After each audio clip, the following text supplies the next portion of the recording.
Seorang wanita muda di Kampar, Riau, bernama Putri Windasari, tewas ditusuk oleh suaminya, Minggu, tanggal 3 Maret tahun 2024 siang.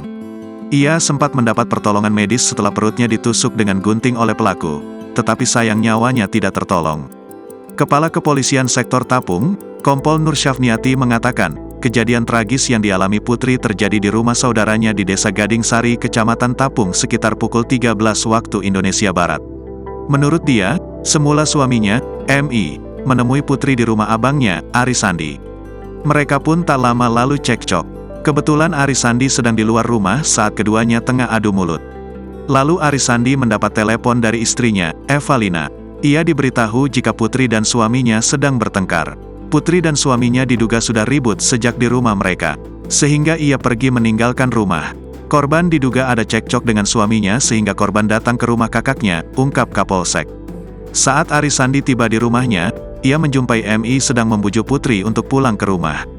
Tetapi Putri menolak. Putri menghindar dan beranjak dari tempat duduknya saat dibujuk. Saat itulah MI menusuk perut Putri. Ketika korban beranjak, pelaku langsung memeluk korban dan kemudian korban menjerit, katanya. Ari dan istrinya sempat melerai. Tetapi gunting di tangan MI sudah lebih dahulu menembus perut Putri. Ari pun langsung melarikan Putri ke klinik Bunda Fitriah Pasar Flamboyan, Tapung. Putri sempat dirawat, namun nyawa korban tidak dapat diselamatkan.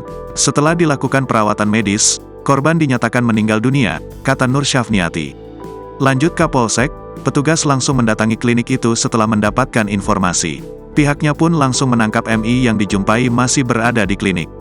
Ia mengatakan, jasad Putri langsung dibawa ke RS Bayangkara Polda Riau untuk otopsi.